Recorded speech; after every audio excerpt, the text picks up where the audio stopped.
নমস্কার। TWR ইন্ডিয়ার আশাময়ী নারীর আরেকটি পর্বে আপনাদের সবাইকে স্বাগত। আমরা খুব খুশি যে আপনারা সবাই আমাদের সঙ্গে আজকে যোগদান করতে পেরেছেন। আমি রুমা, আর আমার সঙ্গে আছে বোন প্রিয়াঙ্কা। নমস্কার। আজ আমরা আলোচনা করব আরেকটি গুরুত্বপূর্ণ বিষয় নিয়ে, যার শিরোনাম হচ্ছে অপ্রতিরোধ্য প্রেম। আজ আমি আপনাদের একজন মা আর তার মেয়ের সত্য অথচ করুণ একটা কাহিনী শোনাব, যাদের জীবন এক রাতের মধ্যে ভেঙে চুরে চুরমার হয়ে গিয়েছিল। সেই মা মাতৃদিবসে এই কাহিনীটি বলেছিলেন। প্রীতি ছিল তারুণ্য ও উদ্যমে ভরা একটি মেয়ে। সে 3 বছর বয়সে সাঁতার শেখা শুরু করে। তার পরবর্তীকালে জাতীয় স্তরে তার রাজ্যকে প্রতিনিধিত্ব করে। আর যখন 8 বছর বয়স, সে তামিলনাড়ু সিনিয়র মহিলা ক্রিকেট দলের প্রথম 11তে স্থান করে নিয়েছিল, যা এমন একটা রেকর্ড সৃষ্টি করেছিল যা এখনো ভাঙা যায়নি। যেদিন তার দুর্ঘটনাটা ঘটেছিল সেই দিন সে একটা সুন্দর হলুদ রঙের টি-শার্ট পরেছিল। তার কলেজ থেকে আয়োজিত পর্যটন যাত্রার যাবার জন্য সে খুবই উত্তেজিত ছিল। তার মায়ের মতে সে ছিল খুবই পরিপক্ক ও দায়িত্বশীল মেয়ে। সেটা ছিল 1998 সাল, যখন প্রথম মোবাইল ফোন বাজারে আসতে শুরু করে। প্রীতি তার নতুন কেনা মোবাইল থেকে তার মাকে জানায় যে সে বাসে করে পন্ডিচেরি যাচ্ছে আর নিরাপদে বাড়ি ফিরে আসবে। তারপর বেলা 3টে নাগাদ তিনি এমন একটা ফোন পেয়েছিলেন যা যে কোনো মায়ের পক্ষে পাওয়াই কষ্টকর ছিল। ফোনটা এসেছিল তার কলেজের প্রশাসকের কাছ থেকে। মা ফোন তুলে তার নিজের কানকে বিশ্বাস করতে পারছিলেন না। কলেজ থেকে তাকে জানালো যে প্রীতি এক সাংঘাতিক দুর্ঘটনার কবলে পড়েছে আর তাকে চেন্নাইয়ের একটা বড় হাসপাতালে নিয়ে যাওয়া হচ্ছে। মা বলেছিলেন, আমি কি চিন্তা করব সেটাই বুঝতে পারছিলাম না। এমন সাংঘাতিক ঘটনা দুঃস্বপ্নেও আমি কল্পনা করতে পারিনি। আমাদের জীবনে যা কিছু ঘটছে তার মোকাবিলা যতটা সম্ভব ভালোভাবে করতে চেষ্টা করাই আমাদের একমাত্র করণীয় ছিল। আমার একটা কথাই তখন মনে হচ্ছিল, প্রীতি বেঁচে আছে আর সে যেন যতটা সম্ভব নিরাপদ ও আনন্দে জীবনযাপন করতে পারে সেটা আমাদের নিশ্চিত করতে হবে। এই দুর্ঘটনার ফলে এক রাতের মধ্যে তার দুটো হাত এবং দুটো পা পক্ষাঘাতগ্রস্ত হয়ে গিয়েছিল। প্রীতি তার বাবা মার খুবই ঘনিষ্ঠ ছিল। অবশ্যই তার দুর্ঘটনা তার মায়ের সঙ্গে তার সম্পর্কে অনেক বদল এনে দিয়েছিল। তিনি বলেছিলেন, দুর্ঘটনার পরে তার জীবনে আমাদের ভূমিকা অনেকটাই বদলে যায়। আমার সঙ্গে তার সম্পর্ক আরও অনেক বেশি ঘনিষ্ঠ হয়ে ওঠে। সে পক্ষাঘাতী হয়ে যাবার পরে আমি তার প্রধান যত্নকারী, তার নার্স, এমনকি অনেক সময় তার ডাক্তারও হয়ে উঠেছিলাম। সে এতটাই ভেঙে পড়েছিল যে তার ভীষণভাবে প্রয়োজন ছিল আমাদের ভালোবাসা, আমাদের সান্ত্বনা আর যত্ন, এবং আমরা তাকে সেগুলো সব সময় দেবার চেষ্টা করতাম। তাকে খাইয়ে দিতে কিংবা সামান্য গা চুলকে দিতেও আমাকে তার সব সময়ের প্রয়োজন হতো। আমি সর্বক্ষণ তার হাত আর পা হয়ে তার সমস্ত প্রয়োজনে তার কাছে কাছে থাকতাম। প্রীতির মা আরও বলেছিলেন, 2 হাত এবং পায়ের পক্ষাঘাত এমন একটা অবস্থা নয় যা কারোর পক্ষে মেনে নেওয়া সম্ভব হয়।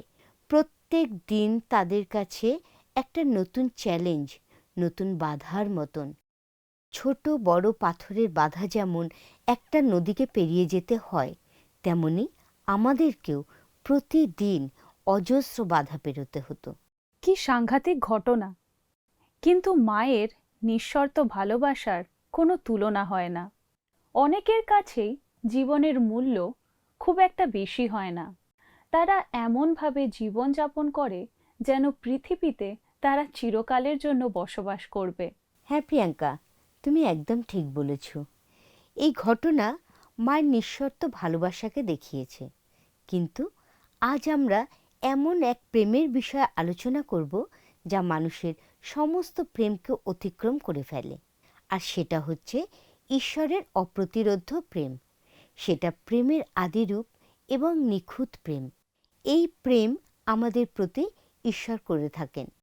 প্রথম করিন্থীয় তার 13 অধ্যায় 4 থেকে 7 পদে আমাদেরকে বলা হয়েছে, প্রেম চিরসহিষ্ণু, প্রেম মধুর, ঈর্ষা করে না, প্রেম আত্মশ্লাঘা করে না, স্বার্থ চেষ্টা করে না, রাগিয়া ওঠে না, অপকার গণনা করে না, অধার্মিকতায় আনন্দ করে না, কিন্তু সত্যের সহিত আনন্দ করে, সকলেই বহন করে, সকলেই বিশ্বাস করে, সকলেই প্রত্যাশা করে, সকলেই ধৈর্যপূর্বক সহ্য করে। এমন প্রেমের কথা একবার কল্পনা করতে পারেন? মানুষের পক্ষে এমন প্রেম করা সম্ভব নয়।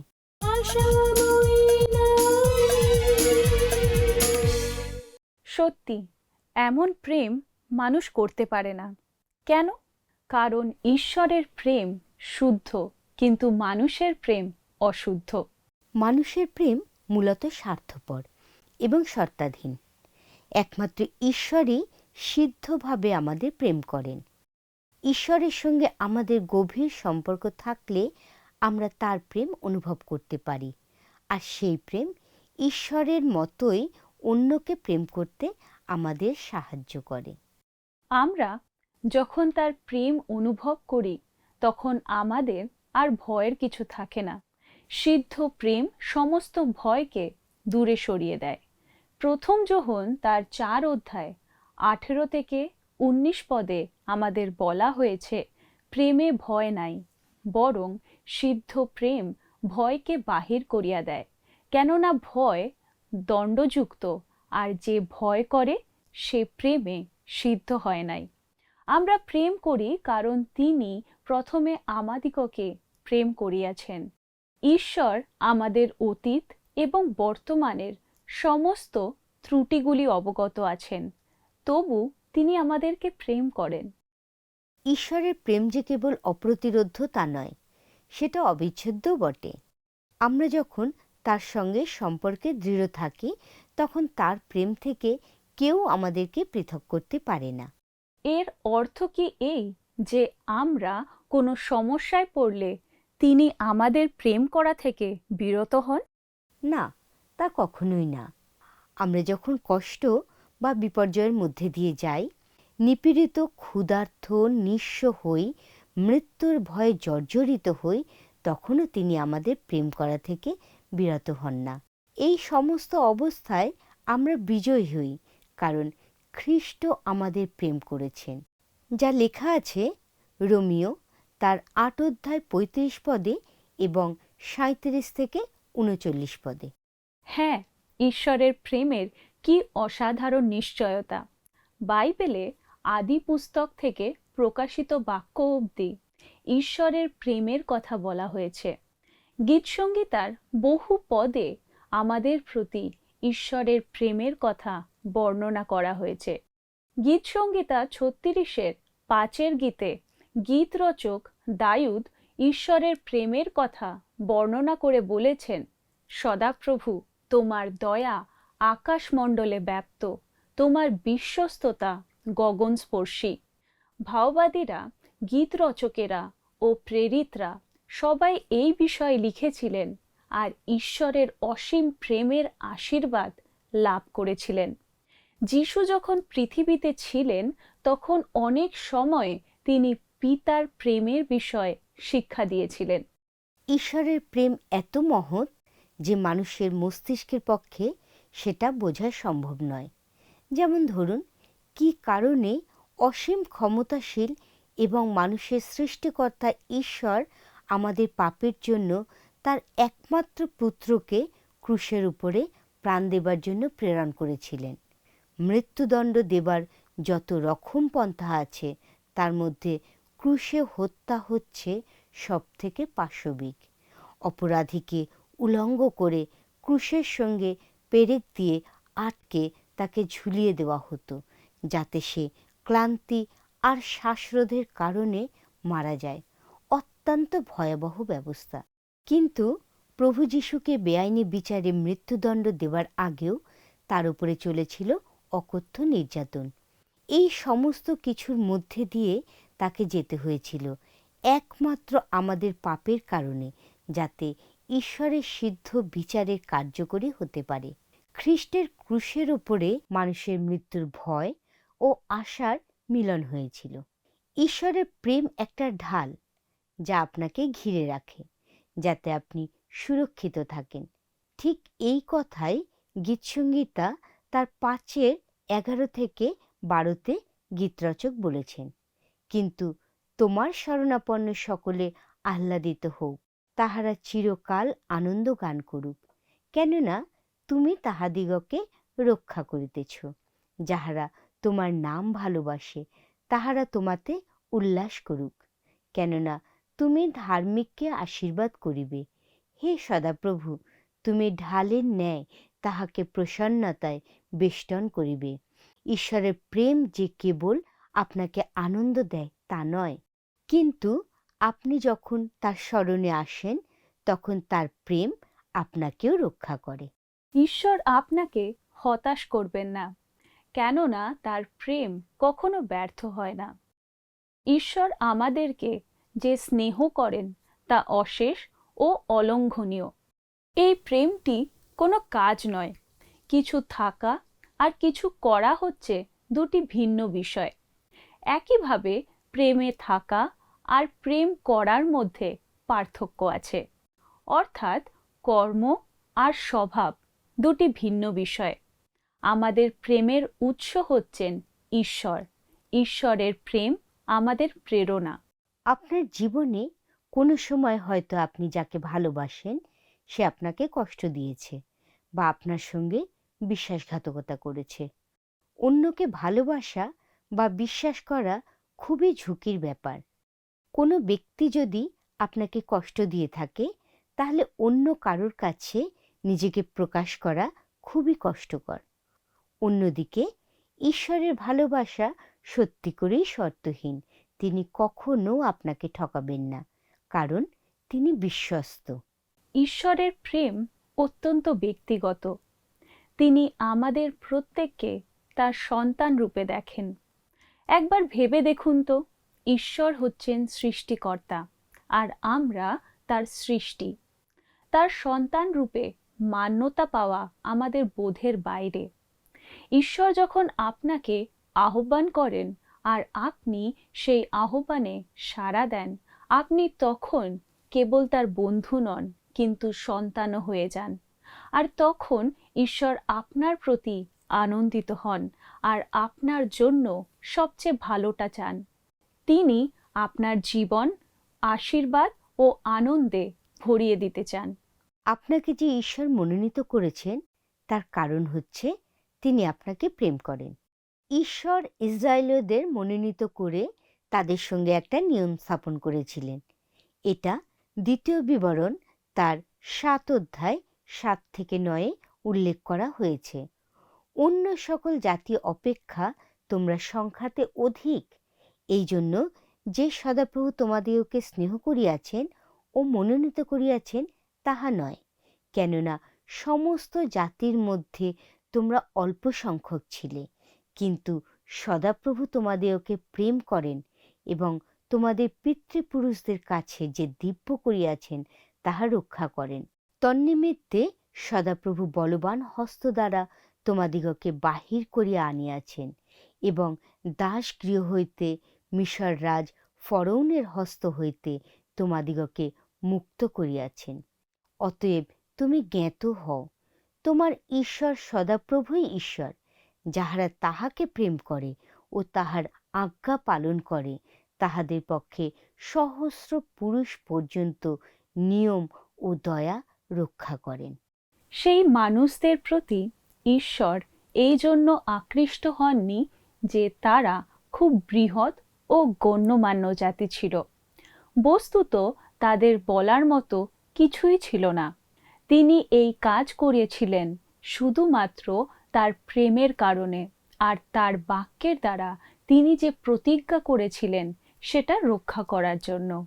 আজ তিনি আপনার জীবনে প্রবেশ করেন আর আপনি যে পাপে অবাধ্য হয়ে আছেন সেখান থেকে উদ্ধার করে আপনাকে গ্রহণ করেন। আমাদের নিজেদের গর্ব করার মতো কোনো কিছু নেই। ঈশ্বর আমাদের প্রেম করেন বলেই আমাদের দত্তক নেবার জন্য মনোনীত করেছেন। খুব সহজভাবে বললে দত্তক হলো একটা ব্যবস্থা যেখানে কেউ একজন সন্তানের বাবা মা হয়ে যান, যদিও তাদের সঙ্গে সন্তানের রক্তের কোনো সম্পর্কই থাকে না। আমরা একসময় আমাদের পাপের কারণে ঈশ্বরের কাছে গ্রহণযোগ্য ছিলাম না।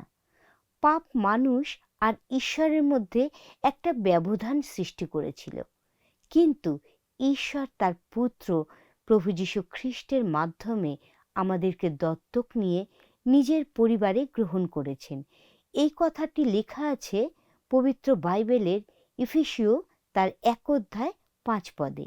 তিনি আমাদিগকে প্রভু যীশু খ্রিস্ট দ্বারা আপনার জন্য দত্তক পুত্রতার নিমিত্ত পূর্ব হইতেই নিরূপণ করিয়াছিলেন।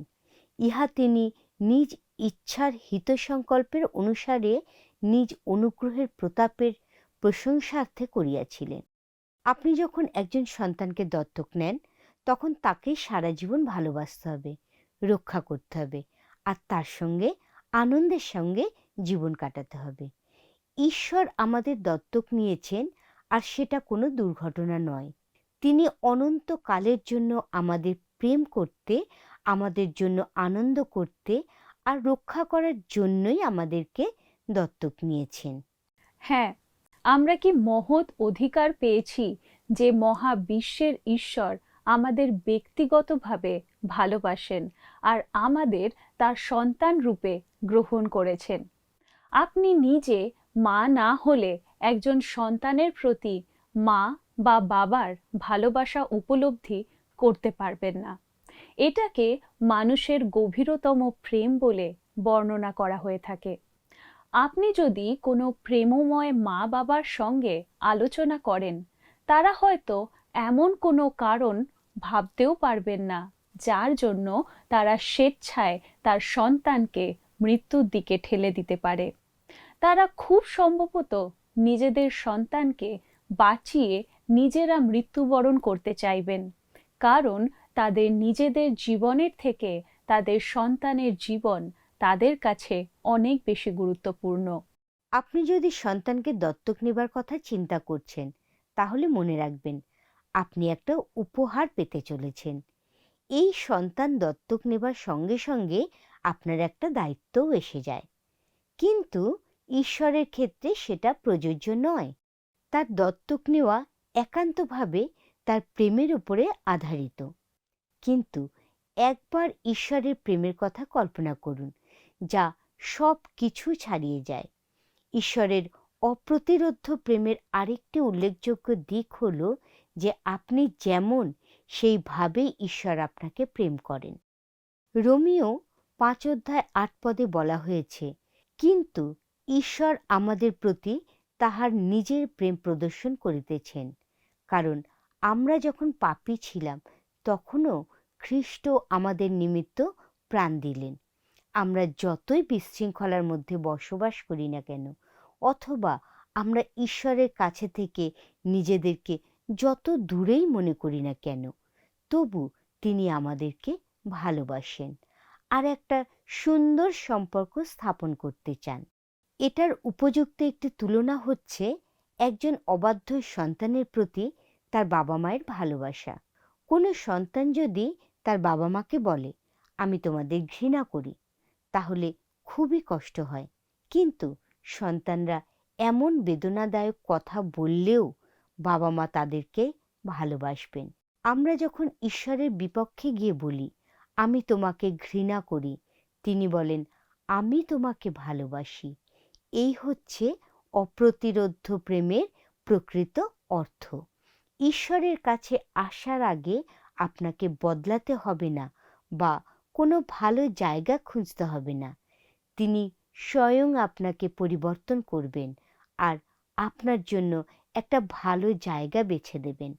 আপনাকে কেবলমাত্র আপনার জন্য তার বলিদানকে স্বীকার করে নিতে হবে, যাতে তার সঙ্গে অনন্তকালীন সম্পর্ক গঠন হতে পারে।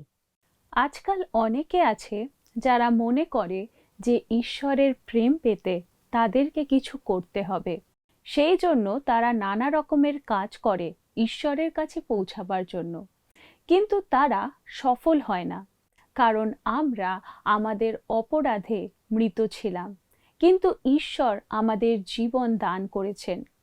এই কথাই ইফিসীয় তার 2 4-5 পদে পৌল বলেছেন, কিন্তু ঈশ্বর দয়াধনে ধনবান বলিয়া আপনার যে মহাপ্রেমে আমাদিগকে প্রেম করিলেন, তৎপ্রযুক্ত আমাদিগকে, এমনকি অপরাধে মৃত আমাদিগকে খ্রিস্টের সহিত জীবিত করিলেন। অনুগ্রহেই তোমরা পরিত্রাণ পাইয়াছ। আমাদের কর্ম আমাদের কোথাও পৌঁছিয়ে দেয় না, কিন্তু কেবল ঈশ্বরের অপার অনুগ্রহ দ্বারাই আমরা তার সঙ্গে এক বিশেষ সম্পর্কে আবদ্ধ হই। ঈশ্বর আমাদের এত প্রেম করেন যে আমরা যেন অনন্ত জীবনরূপ পুরস্কার পেতে পারি, তার জন্য তিনি নিজেই তার মূল্য চুকিয়ে দিয়েছেন। তার অপ্রতিরোধ্য প্রেম আর একটা কাজ করে। এই প্রেম আমাদের বেড়ে উঠতে আর উন্নতি করতে সাহায্য করে। খ্রিস্টের প্রেম আমাদের আত্মিকভাবে বেড়ে ওঠাকে নিয়ন্ত্রণ করে। খ্রিস্ট সবার জন্য মৃত্যুবরণ করিয়াছিলেন, আর আমরা সবাই আমাদের পুরাতন জীবনে মৃত্যুবরণ করেছি। যারা তার মাধ্যমে নূতন জীবন লাভ করেছেন, তারা কেউ আর নিজেদের জন্য জীবনযাপন করেন না, কারণ খ্রিস্টের প্রেম আমাদিগকে বশে রাখিয়া চালাইতেছে। কেননা আমরা এইরূপ বিচার করিয়াছি যে একজন সকলের জন্য মরিলেন, সুতরাং সকলেই মরিল। আর তিনি সকলের জন্য মরিলেন যেন যাহারা জীবিত আছে তাহারা আর আপনার উদ্দেশ্যে নয়, কিন্তু তাহারই উদ্দেশ্যে জীবন ধারণ করেন, যিনি তাদের জন্য মরিলেন ও উত্থাপিত হইলেন, যা লেখা আছে 2 করিন্থীয় তার 5:14-15 পদে।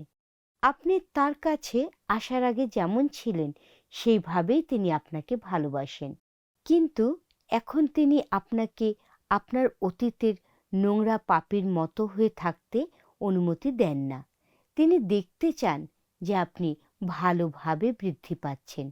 আপনি তো সারা জীবন ছোট শিশু হয়ে থাকতে পারেন না। ঈশ্বর চান আপনি যেন বড় হন আর শিক্ষিত হয়ে জীবনের জন্য উত্তমতা বেছে নেন।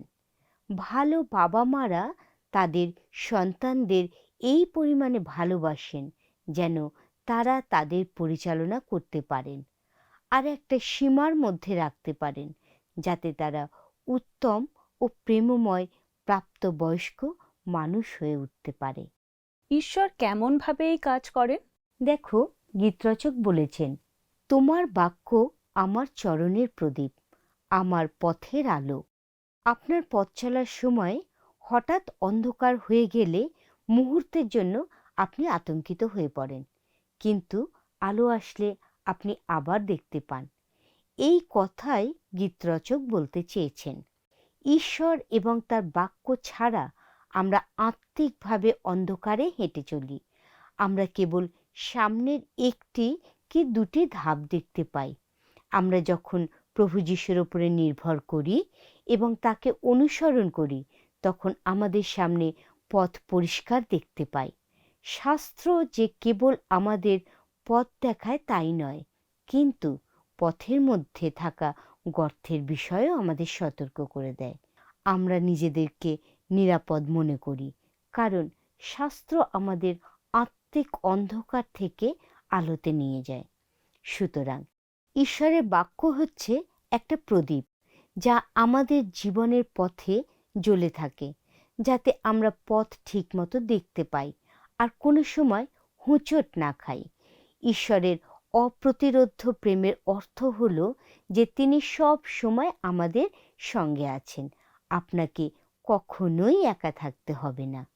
ঈশ্বরের অপ্রতিরোধ্য প্রেম হচ্ছে একটা দৃষ্টান্ত, যা আমাদের শিক্ষা দেয় যে আমরা যেন প্রেমহীন মানুষদের সেবা করতে পারি আর তাদের জন্য ত্যাগ স্বীকার করতে পারি। আপনার জীবনকে ঈশ্বর তার অপ্রতিরোধ্য প্রেমের দ্বারা সমৃদ্ধ করতে চান। আসুন বন্ধু, প্রার্থনা করি। আসুন প্রার্থনা করি। হে মঙ্গলময়, করুণাময়, প্রেমময় পিতা গো, তুমি যে এই সুন্দর সময় দিলে, এই জন্য তোমার কাছে ধন্যবাদ দিই প্রভু। এই অনুষ্ঠানের মাধ্যমে আমরা যে বুঝতে পারলাম তোমার সেই অসীম প্রেম। প্রভু, আমাদেরকে প্রেম করে তুমি ক্রুশে মৃত্যুবরণ করেছিলে, যেন আমরা পাপ থেকে মুক্তি পাই। প্রভু, সেই প্রেম যেন আমরা প্রত্যেকে উপলব্ধি করতে পারি, বুঝতে পারি। প্রভু, সেই ভালোবাসা নিয়ে যেন আমরা জীবনে চলতে পারি। আমাদের প্রত্যেককে আশীর্বাদ করো, আমাদের সকলের সঙ্গে সঙ্গে থাকো, আমাদেরকে ভালো রাখো। এই প্রার্থনা যিশু নামে চাই, আমেন।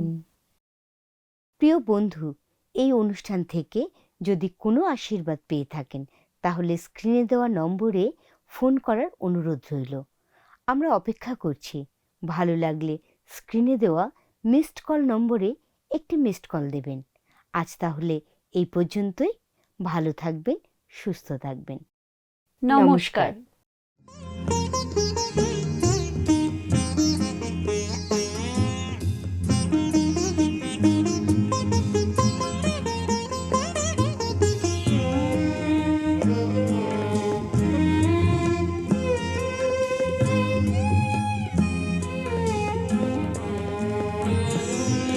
যখন আমি স্মরণ করি তোমার ক্রুশটি প্রভু, ভুলিতে দিও না আমারে, ভুলিতে দিও না আমারে তোমার প্রেমটি প্রভু।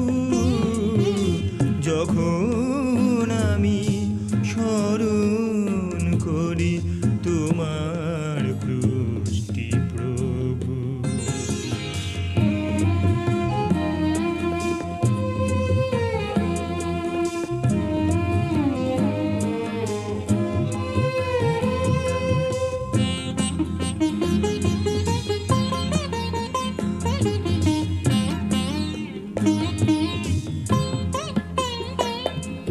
ক্রুশে আমায় সদা বলে দেয়, মরিলে গো তুমি পাপীদের ন্যায়। ক্রুশে আমায় সদা বলে দেয়, মরিলে গো তুমি পাপীদের ন্যায়।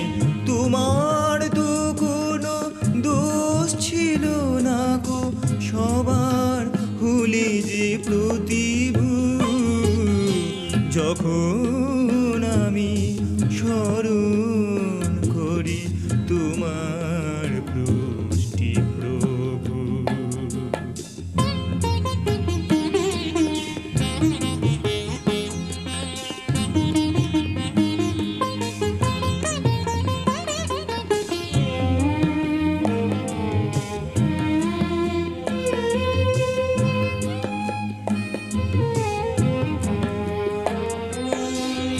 হস্তপদ শিরবক্ষ বিদ্ধ সবার তরে, ক্ষমা প্রেম ত্যাগ দেখালে তুমি যে গলগথা ক্রুশ পরে। ঝরিল রক্ত ক্রুশেতে তোমার, মুক্তি মূল্য দিলে গো সবার। ঝরিল রক্ত ক্রুশেতে তোমার, মুক্তি মূল্য দিলে গো সবার। কি ভাষায় গত সপ্তাহের আমাদের বিজয়ী দর্শক বন্ধু হলেন সুনিতা দত্ত, হাওড়া থেকে।